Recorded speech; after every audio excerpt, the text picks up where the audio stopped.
everyone, and welcome to this fourth episode in our 25th anniversary celebration of the David John Falconer Memorial Organ at St. James in the City, Los Angeles.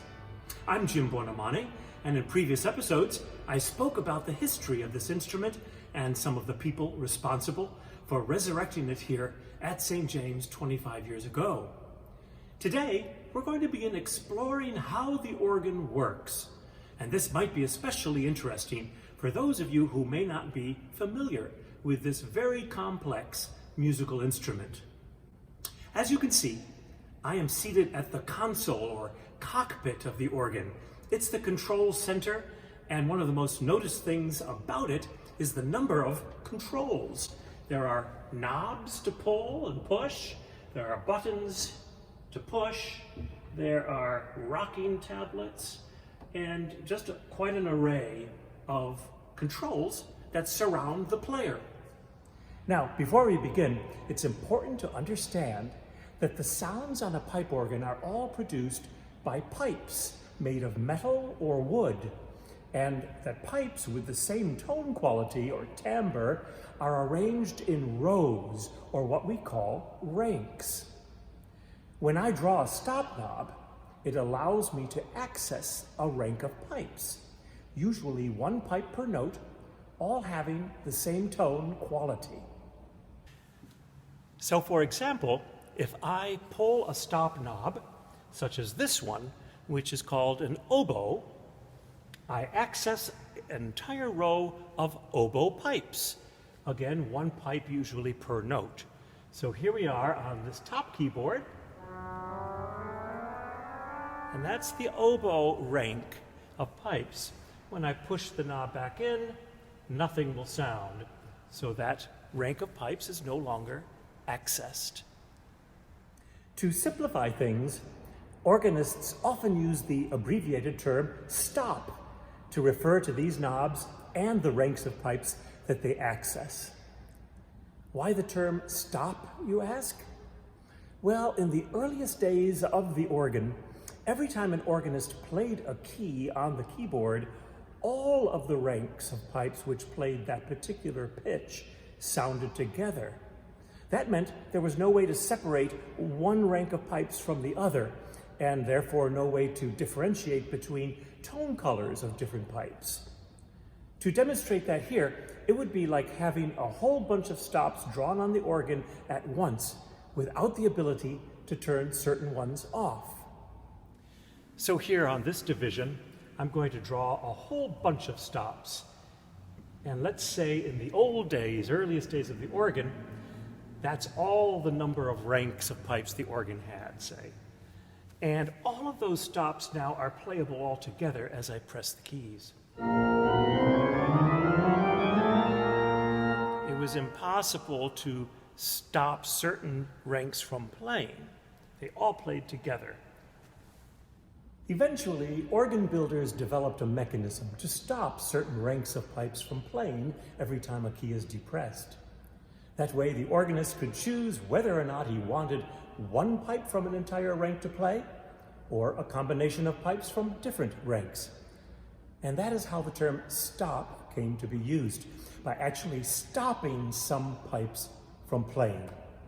And this wonderful new device allowed organists to choose pipes with different colors and volumes, and this created the art of registration, something akin to how a composer orchestrates a piece of music for an orchestra containing a wide variety of instruments, all with different timbres and volumes.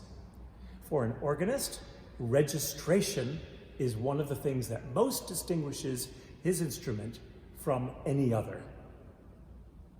Now, as you can see, there are a lot of stops on this organ, and it is often quite difficult to pull or push stops on and off while the organist is playing the keyboards. To assist the organist in the art of registration, we have these buttons below the keyboards, and these are called pistons.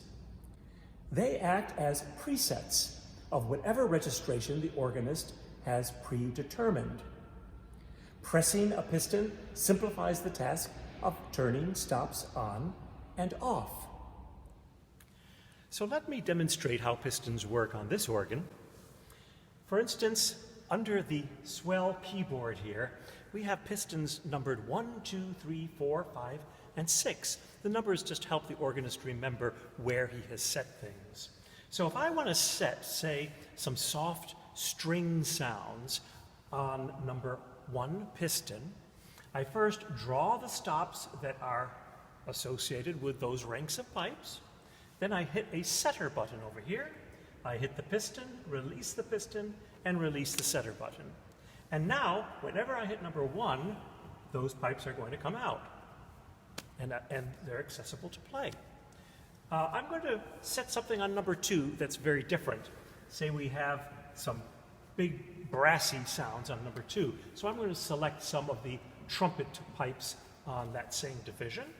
And I'm going to hit set, and then number 2, and then release. And so now let me demonstrate how simple it is while the organist is playing to change stops by simply pressing a piston with your thumb. I'm going to start with a flute stop that I've simply drawn by hand. Then I'll go to number 1, the strings, and then to number 2 by hitting the pistons. So here's the flutes.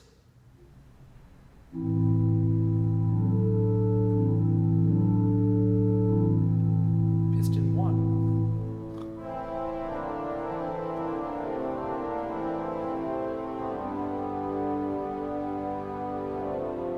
Piston 2.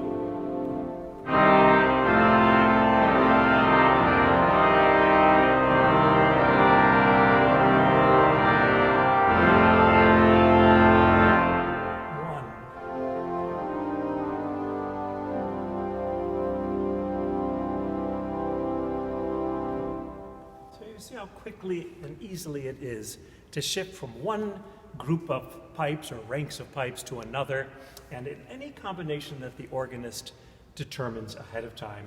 And this can be done with most every function on the console. You can set them on certain pistons and have a great flexibility of control over the instrument in this fashion. In my next episode, we'll discuss another notable characteristic of the organ, which is the number of keyboards it has, and how the stops are organized into families or divisions. But right now, I'd like to play some music for you, and I've chosen a piece that includes quite a few stop changes. And if you watch closely, you will be able to see how the use of stop knobs and pistons greatly assists the organist in registering music that is full of colorful shifts of timbre and volume. The piece is entitled Variations on a Theme of Clément Jannequin by the French composer Alain. Quite tragically, Alain was killed in World War II when he was only 29 years old. But his musical voice was already a mature and unique one by that time. His Variations on a Theme of Clément Jannequin was written in 1937 and is based on an anonymous 16th century tune that was attributed at the time to the Renaissance composer Jannequin. The tune is stated very simply at the beginning, and with every variation that follows, Alain develops the theme with increasing embellishment and modulation, exhibiting his predilection for exotic harmony, rhythm, and tone color. It's a mysterious and evocative work. I hope you will enjoy listening to this performance of Variations on a Theme of Clément Jannequin, played on our 1911 Murray Harris organ.